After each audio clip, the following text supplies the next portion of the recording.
O mundo está à beira da destruição.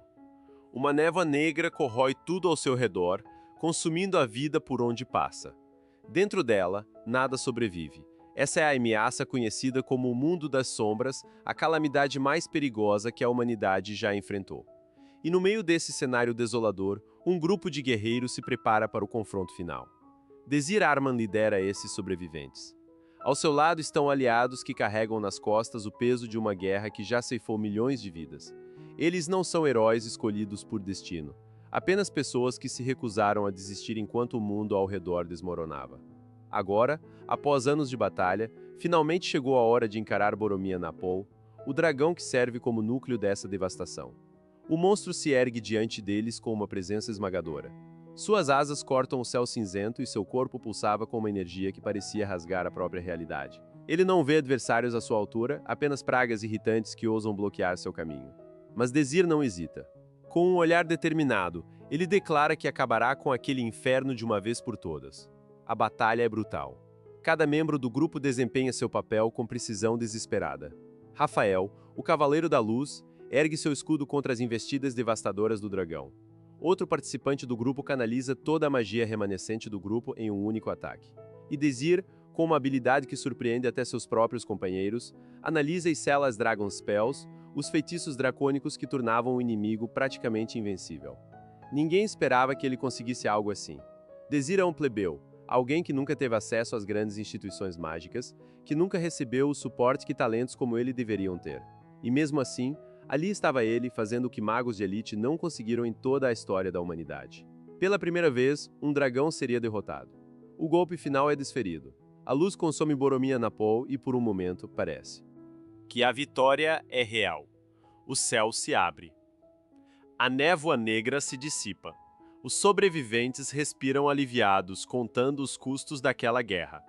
Das 150 milhões de pessoas que se levantaram contra o mundo das sombras, apenas 6 permaneciam de pé. 6 almas que carregavam o peso de todos que caíram pelo caminho. Mas a paz dura pouco. O que eles não sabiam é que o coração de um dragão não armazena apenas sangue. Ele acumula mana, uma quantidade absurda de poder mágico que circula por seu corpo mesmo após a morte. E quando o mestre cai, toda essa energia perdida explode. Não há defesa contra algo assim. Não há cálculo mágico que possa conter uma detonação de pura mana acumulada por séculos. A consciência de Desir se despedaça junto com o mundo ao seu redor. Ele sente o calor da explosão, vê seus companheiros sendo consumidos, e então, nada. Até que ele acorda. A primeira coisa que nota é a luz. Não a luz opressiva do mundo das sombras, mas um sol gentil filtrando-se por janelas de vidro. Ele está em um corredor que reconhece instantaneamente, embora não devesse estar ali. Sua mente ainda grita com as memórias da batalha final, mas seu corpo está intacto, sem cicatrizes, sem ferimentos, sem os anos de guerra marcados em sua pele.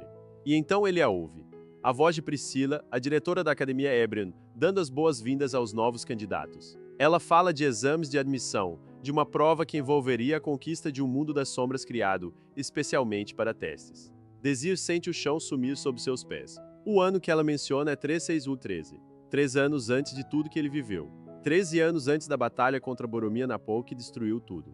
Ele não está apenas vivo. Ele voltou no tempo. A confusão dá lugar a uma certeza fria e calculista.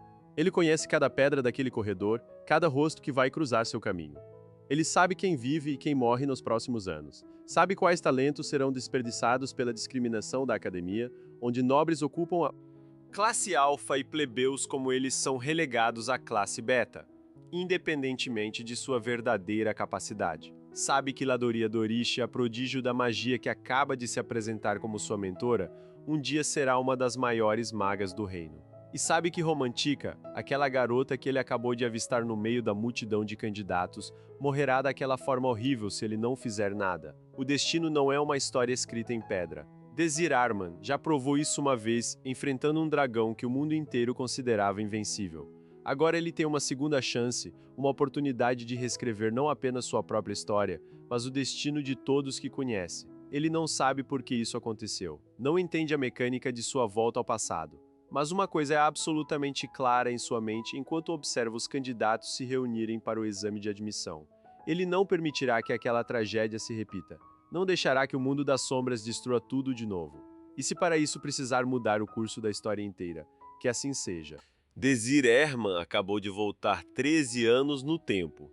Ele já viu o fim do mundo, lutou até a última gota de sangue ao lado dos únicos 5 companheiros que restaram em toda a humanidade e presenciou a morte de cada um deles. Agora ele está de volta ao ponto de partida, na cerimônia de entrada da Academia Ebrion, e a primeira coisa que faz é procurar os rostos que pensou ter perdido para sempre. A primeira pessoa que ele encontra é a Romantica Ero. Ela ainda não o conhece, claro. Para ela, é apenas um estranho que de alguma forma sabe seu nome. Desir se desculpa, diz que viu o nome dela em algum lugar. E quando ela percebe que farão a mesma prova de admissão, se despede desejando boa sorte. Mas o que ela não vê é o que acontece depois que ela se afasta. O sorriso fácil de Desir desaparece e em seu lugar surge uma determinação de aço. Ele a conhece, sabe exatamente quem ela é, o quanto sofreu e o quanto ele desesperou quando a perdeu naquela linha do tempo anterior. E desta vez, ele jura que nunca mais a deixará passar por aquela dor. Desir é informado de que fará parte do grupo D. Uma estudante chamada Ladoria Dorishi, que também é sua mentora, explica o conteúdo da prova. Uma travessia pelas planícies de Elst, dentro de um mundo das sombras de nível iniciante.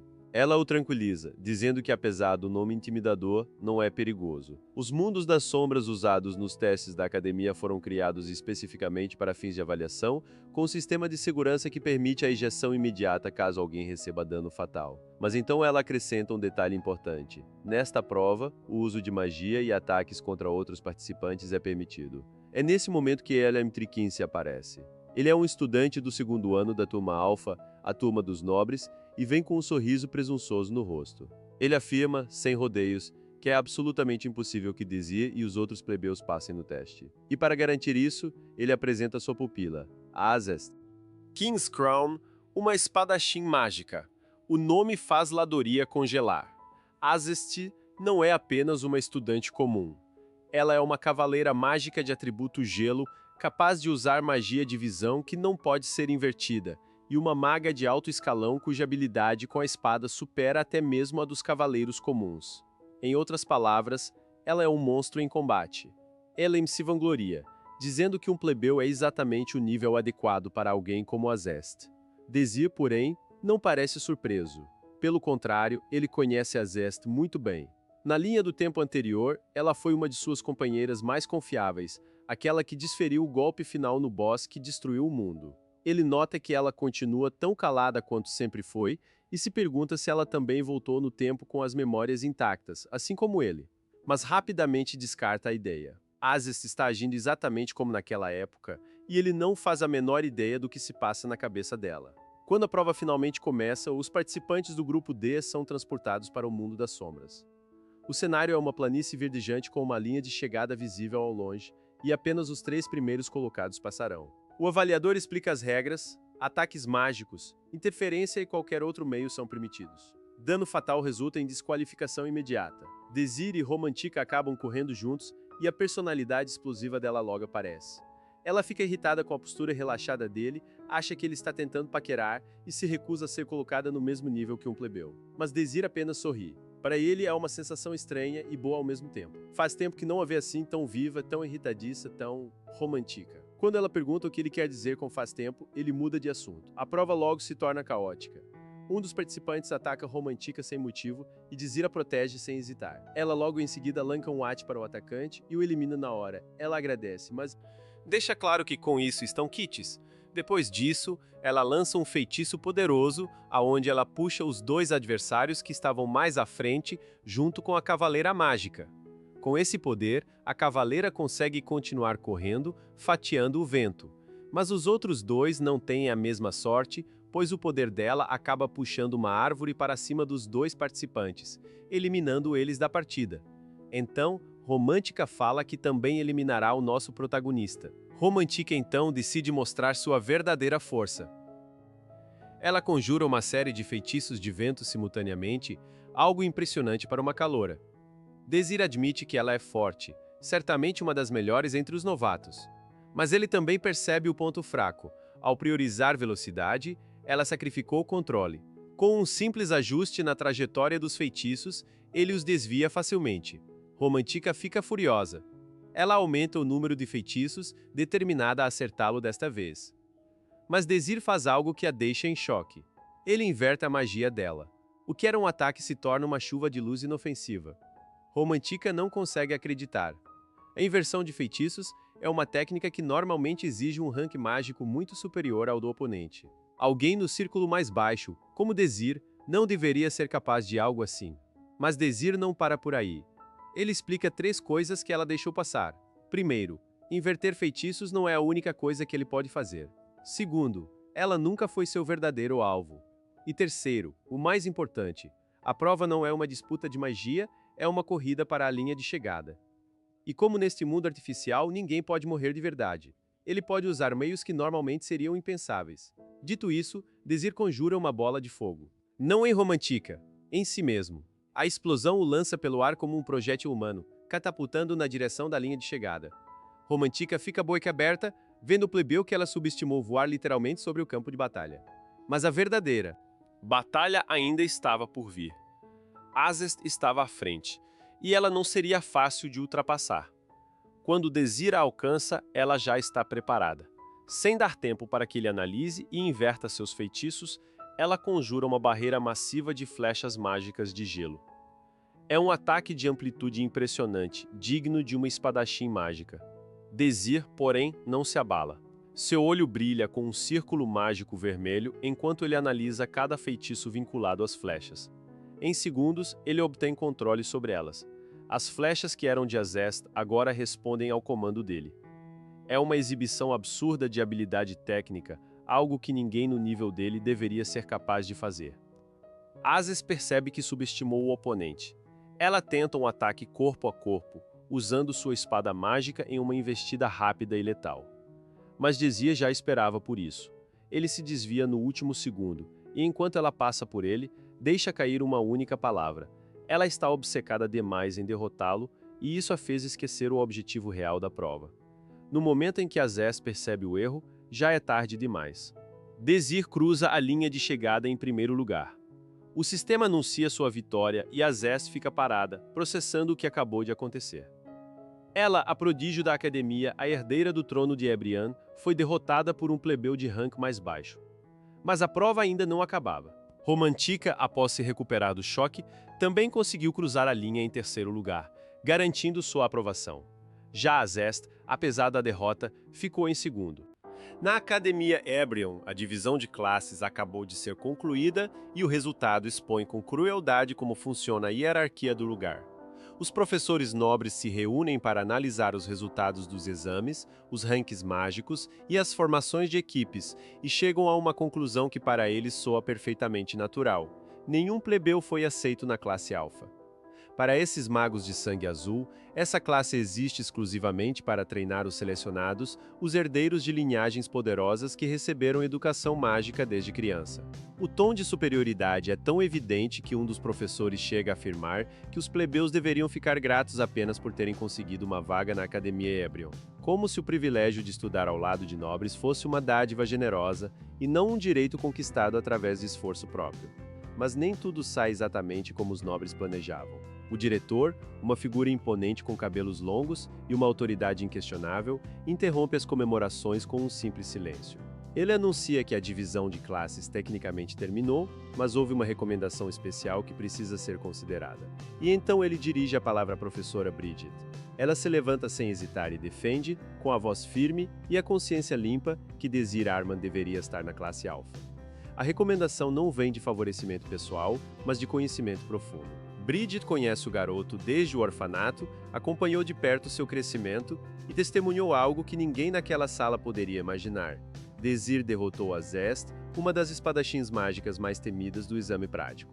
Ninguém esperava aquela vitória. Ninguém acreditava que um plebeu pudesse superar uma nobre treinada desde o nascimento. E ainda assim, ele conseguiu. Bridget queria colocá-lo na classe alfa. Acreditava firmemente que ele merecia, mas a oposição dos professores nobres foi avassaladora. Para eles, não importava o talento, não importava a vitória, não importava o potencial. O que importava era o sangue, a origem, o nome de família. E Désir não tinha nenhum desses privilégios. quando os resultados finais são divulgados, o nome dele aparece na classe beta. Para os arrogantes da classe alfa, isso já era óbvio desde o início. Afinal, nasceram diferentes. Alguns nasceram sob estrelas de ouro, outros sob estrelas de barro, e nenhuma quantidade de talento pode mudar essa verdade fundamental na mente dos nobres. Mas enquanto os alunos da Alpha comemoram sua superioridade garantida, outra pessoa observa os resultados com uma mistura de choque e confusão. Romantique Aero, uma jovem de cabelos castanhos presos com laços vermelhos, também foi parar na classe beta, e essa não era a parte mais surpreendente. O que realmente a perturbava era ver Desir, o garoto que derrotou o espadachim mágico, o plebeu que fez o que nenhum outro conseguiu, também ali, na mesma classe que ela. Como alguém capaz de uma façanha dessas não está na Alpha? E mais importante porque ela, uma nobre de rank 2, está presa naquele lugar também. A primeira aula na classe beta não ajuda em nada a aliviar a frustração. A sala é decadente, com paredes deterioradas, janelas embaçadas e um cheiro de mofo que parece ter se instalado há décadas. Romantica olha ao redor e se pergunta quando aquele lugar foi construído e como uma academia tão prestigiada pode ter uma sala tão deplorável. O professor, um homem de óculos e pouca paciência, sobe ao quadro e desenha uma pirâmide. Explica o sistema de ranks mágicos, que vai de 1 a 7, onde 1 é o mais baixo e 7 o mais alto. Deixa claro que para entrar na classe Alpha é necessário pelo menos o rank 2 e que todos os alunos ali são rank 1. Todos, exceto Romantica, que levanta a mão afirmando com um misto de orgulho e indignação, que ela é rank 2. O professor apenas a olha por um momento e responde que, no mundo das sombras real, eles provavelmente não conseguirão fazer quase nada de útil e que o melhor que podem fazer é tentar não. Morrer e fazer o melhor que puderem. A humilhação é evidente, mas há algo mais por trás daquela resposta vaga. Romantica sente que há uma razão específica para ela estar ali, uma razão que ninguém quer explicar. Ela não consegue entender. Será que foi por causa daquilo? Aquilo que sua família esconde há anos? Aquilo que ninguém deveria saber? Ela se senta ao lado de Desir, cada vez mais frustrada, enquanto ele apenas sorri como se nada estivesse acontecendo. Aquela expressão irritante, como se soubesse de algo que ela não sabe. Enquanto isso, Romantica está sozinha em uma sala vazia, ainda tentando processar a realidade de estar... Na classe beta, quando um jovem de uniforme branco da classe alfa se aproxima com passos confiantes. Ele se apresenta como Doneta Aden, um calouro como ela, e diz estar procurando membros para uma equipe. Mas não é qualquer equipe, ele pretende entrar para a Blue Moon, a melhor equipe da academia, onde se reúnem apenas os melhores da classe alfa, os futuros líderes do reino, os nomes que serão lembrados por gerações.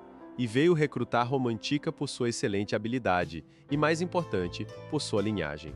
A oferta é tentadora demais para ser ignorada. Se ela entrar, talvez possa ser promovida à classe alfa. O sonho que parecia perdido de repente volta a brilhar.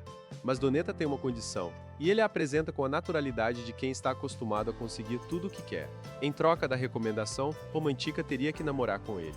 Ela fica chocada, sem palavras. Eles mal se conhecem, mal trocaram olhares na cerimônia de admissão. Doneta insiste que foi amor à primeira vista e que uma nobre tão excelente quanto ela não deveria estar na classe beta, misturada com plebeus nojentos. As palavras saem com tanta facilidade, tanta convicção, que Romantica percebe que ele realmente acredita no que está dizendo. Para ele, plebeus são realmente nojentos, uma classe inferior que não deveria compartilhar o mesmo espaço que pessoas como eles. Ele entrega um presente, um colar de sua terra natal, explicando que é costume dar algo assim à pessoa de quem se gosta. Romantica pede tempo para pensar, e Doneta aceita com um sorriso confiante, certo de que ela não recusará. Quem recusaria uma oferta assim? Quem escolheria a classe beta quando a alfa está ao alcance? No momento exato em que Doneta se afasta, Desir aparece do nada, fazendo Romantica cair de susto no chão. Ele viu tudo, cada segundo da interação, e para surpresa dela, veio fazer exatamente a mesma proposta. Não para namorar, claro, mas para formar uma equipe. Romantica ri da ideia, uma risada amarga e incredula, entre a melhor equipe da academia, onde o sucesso é garantido, e uma equipe formada por um calouro da classe beta. Qualquer pessoa com um mínimo de bom senso sabe qual escolher. Mas Desir apenas sorri e diz que esse foi o grande erro dela. Ele entrega um envelope simples, dobrado, e pede que ela leia sozinha, em um lugar sem ninguém por perto. Recomenda que descarte depois de confirmar o conteúdo. É para o bem dela. A resposta pode vir depois.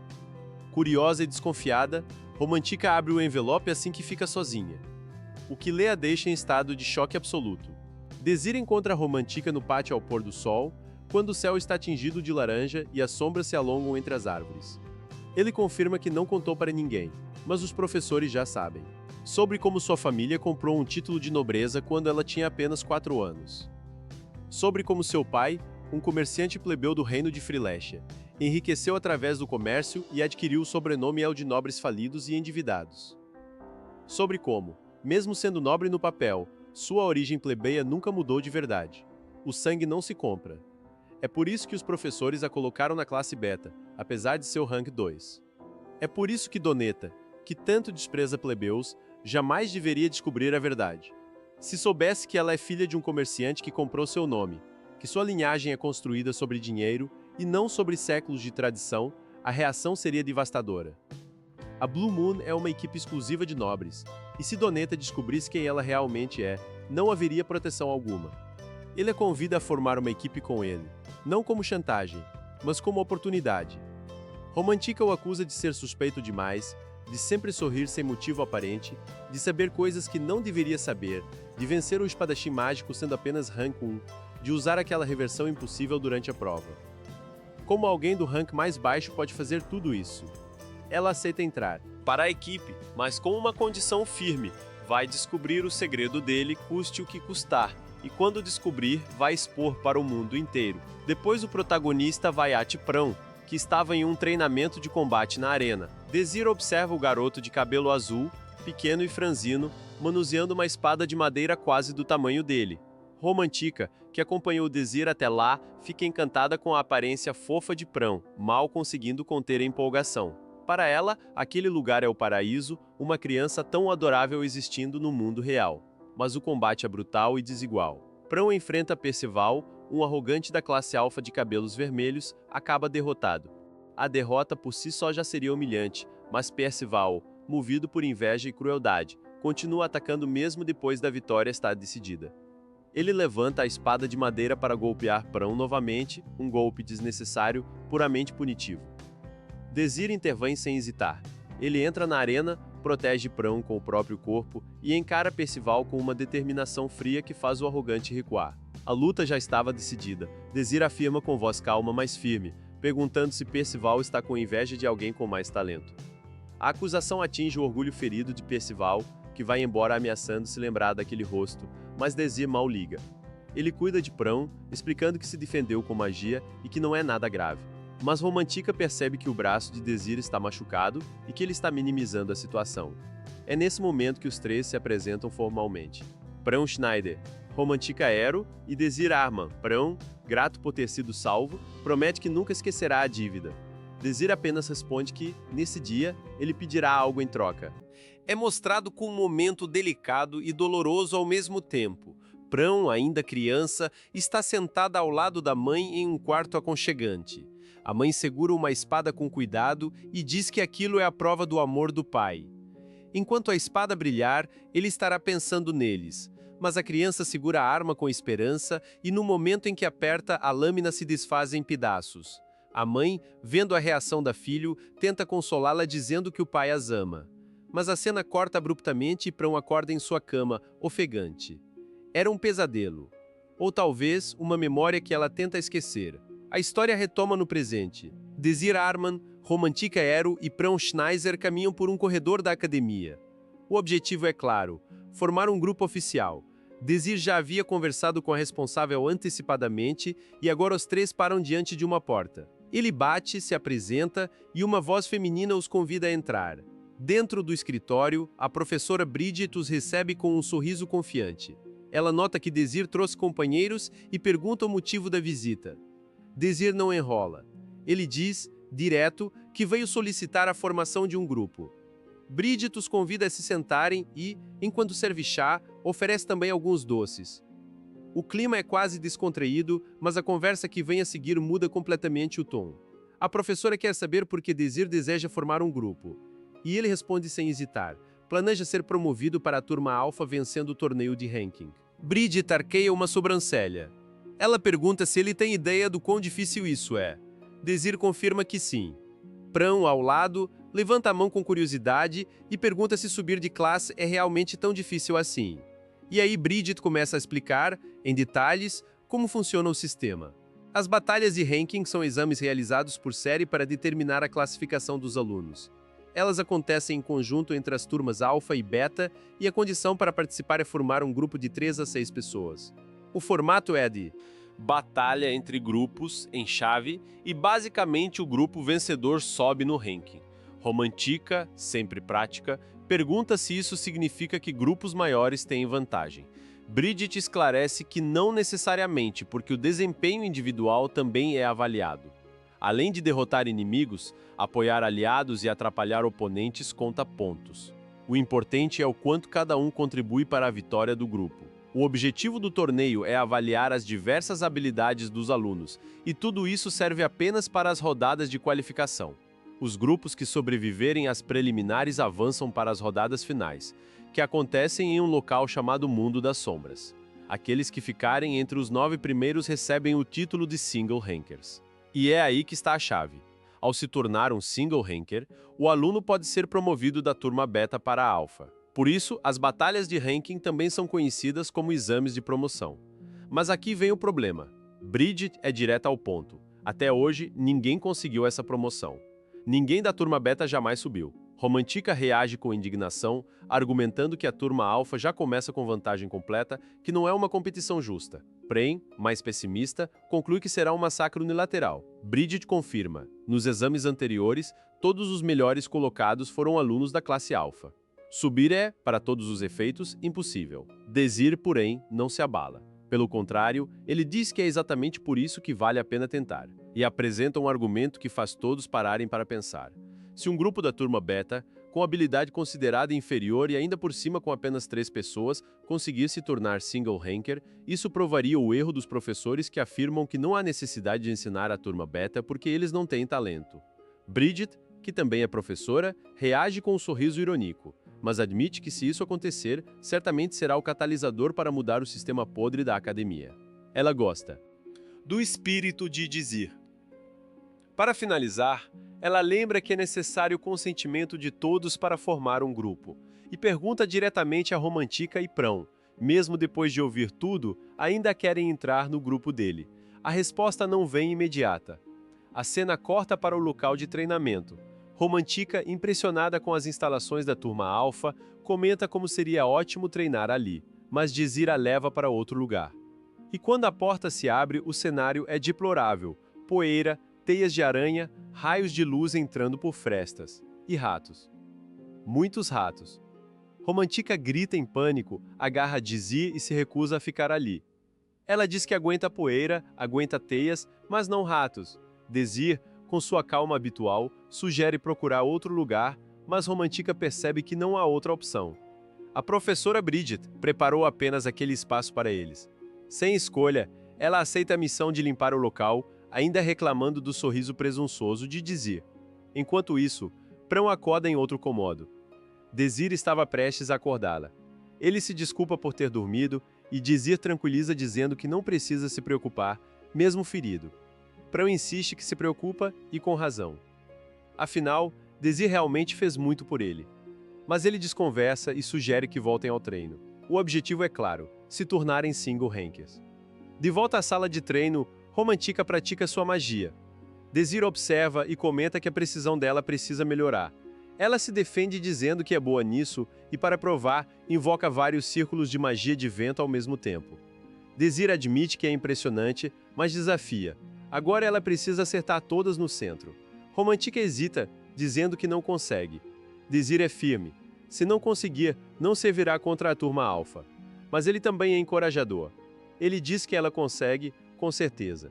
A prova disso é a Romantica do passado, aquela que já demonstrou ser capaz. Se ela não tiver confiança, não há como continuar. E então, com um sorriso provocador, ele acrescenta, se não conseguir, ela pode ser a faxineira da sala até se formar. Romantica, claro, reage com fúria e aceita o desafio. O treino muda de foco. Dizir desenha um círculo no chão e coloca uma bola branca no centro. A tarefa de Romantica é mover a bola até o círculo usando apenas magia de vento, sem jogá-la. Ela deve manipular os fluxos de ar ao redor da bola. Romantica, inicialmente confusa, tenta fazer do jeito que sempre fez. Desir a orienta. Visualize o vento.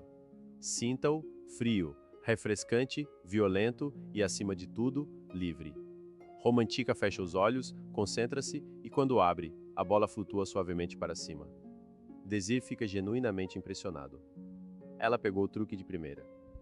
Ele a instrui a continuar praticando enquanto a memória ainda está fresca. Romantica por um instante, parece feliz com o elogio. Enquanto isso, Prão se aproxima de Desir ansiosa, perguntando o que ela deve fazer.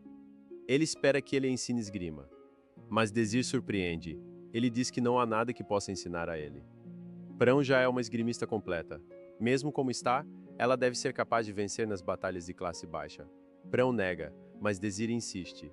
Ele lembra da esgrima dele, aquela que destruía inimigos com nada além de uma rapieira. Não é algo que se possa esquecer.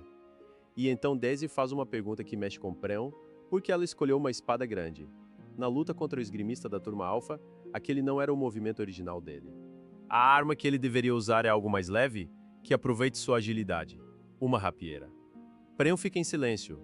Ele precisa contar? A cena muda para um momento íntimo. Prão e Desir estão em um cômodo iluminado pelo sol da tarde. Prão segura a espada que seu pai deixou e começa a contar sua história.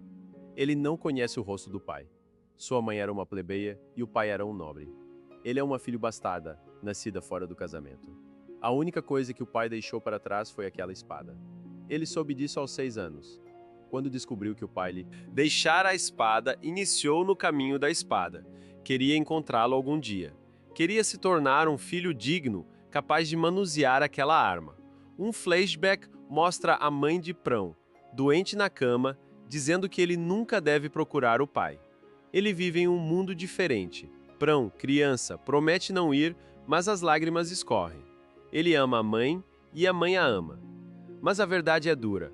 Para a nobreza, uma criança nascida de uma plebeia é apenas uma desonra. Se Prão tivesse ido até o pai, não teria saído vivo. Foi por isso que a mãe nunca revelou o nome dele. No presente, Prão continua. Ele queria saber quem era o pai. Matriculou-se no Instituto Ebrion para procurá-lo. Como nobres de vários países se reúnem ali, pensou que poderia descobrir algo. Levou a espada para ser avaliada na cidade, achando que poderia encontrar alguma pista. E então veio a verdade. Disseram que a espada quase não tem valor como arma. Não é algo que um nobre usaria. Era terrível. Ele pensou que ele amava a mãe. Pensou que tinha deixado a espada por esse motivo. Mas não. Era apenas algo sem valor, sem significado. Prão joga a espada no chão com raiva e tristeza. Ele diz que nunca mais usará aquela espada. Não quer nem olhar para ela. Desir observa em silêncio com uma expressão que mistura compreensão e preocupação. Os dias de treino continuam. Romantica pratica com a bola, tentando controlar a precisão. Desir a observa e corrige. Prão treina com uma espada de madeira, golpeando o ar com determinação. Desir comenta que a questão é a espada. Romantica, exausta, reclama que domina completamente em apenas 3 dias, mas a bola ainda sai do círculo. Desir diz que não vale se a bola sair. Romantica se frustra, mas continua. Em um momento de descontração, Desir se aproxima de Romantica e faz um gesto inesperado, ele olhar para seu rosto e ela fica completamente vermelha, sem reação. Ela gagueja sem entender o que aconteceu. Desir, com sua calma habitual, apenas sorri, lembra de algo e vai a Prão e pergunta se pode ver a espada dele novamente. Mas Prão se recusa. Ele diz que não se importa mais com aquela espada. Desir insiste, só um pouco, por favor. Prão, com a voz trêmula, diz que não consegue. Ele já a vendeu. A informação cai como uma bomba. Desir fica visivelmente chocado. Desir Arman caminha pelas ruas de um mercado movimentado ao lado de Prão. O ambiente é familiar para Desir, que já percorreu aqueles caminhos em outra linha do tempo antes de tudo ser destruído.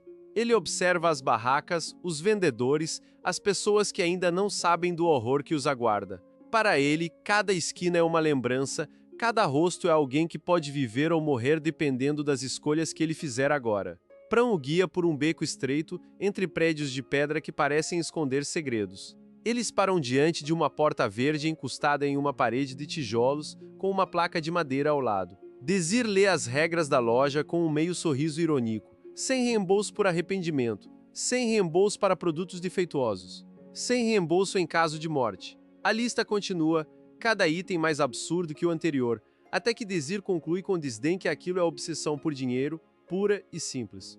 Pran parece inseguro. Ele admite que nunca mais quer segurar aquela espada, que aquela vida de violência não é para ele. Desir, porém, não aceita a resignação. Ele olha nos olhos de Pran e pergunta se ele confia nele. A resposta vem em um silêncio carregado, e então Desir sorri. Aquela confiança será a base de tudo que virá a seguir. Desir e Pran estão dentro de uma sala circular de madeira, diante de uma grande porta de metal com uma aldrava em forma de máscara sorridente. A segurança é impressionante e Desir não hesita em tocá-la. A porta se abre, revelando um homem imenso, musculoso, com pinturas vermelhas no rosto e um ar de intimidação calculada. Ele os conduz para dentro, onde um homem mais velho, de óculos e chapéu verde, os espera atrás de um balcão de madeira. O dono da loja, Uju Kyun. Uju Kyun nos recebe com uma cortesia falsa, fumando seu cachimbo e avaliando os clientes com olhos que parecem ver através de qualquer mentira. Ele pergunta se estão ali para vender ou comprar, e Desir responde com objetividade. Ele quer o florete que Pran vendeu ali. Uju Kyun ri, um som seco e calculista. Ele aponta para a placa de regras, lembrando que não há reembolso, mas Desir não está pedindo reembolso. Ele está ali para comprar e está disposto a pagar o preço que for necessário. O comerciante, então, revela a mercadoria, mas que ele avaliou como sem valor para uma espada. Ele o comprou por 3 pratas e agora o vende por 40. Pran explode de indignação. É um roubo descarado, um absurdo que desafia qualquer noção de honestidade. Mas Desir o segura pelo braço e, com uma calma que contrasta com a fúria da criança, explica que o Ju Kyun está certo. Não há ilegalidade no que foi feito. O comerciante avaliou o item como uma espada, pagou o preço de uma espada comum e agora o revende pelo que acredita ser seu valor real. É negócio, diz Desir. É assim que o mundo funciona. E então Desir faz algo que ninguém espera. Ele concorda em pagar as 40 pratas sem hesitar. O Ju Kyun fica surpreso, quase desapontado. Se soubesse que havia um comprador tão disposto, teria cobrado mais. Desir sorri, um sorriso que não alcança os olhos, e diz que não pagará um centavo a mais. O negócio é fechado. O Ju Kyun entrega o florete e fala que nunca conseguiu abrir. Diz que amadores não conseguirão, que é inútil tentar. Desir, porém, não é um amador. Seus olhos brilham com um círculo mágico vermelho, uma habilidade que ele esconde do mundo comum. Ele analisa a estrutura do florete, decifra os encantamentos que selam a lâmina e em seguida entrega para Pran, e fala o que ele precisa fazer, em tal ele conseguir fazer o que o Ju Kyun não conseguiu em dias. A lâmina se revela, e a luz que emana dela é ofuscante.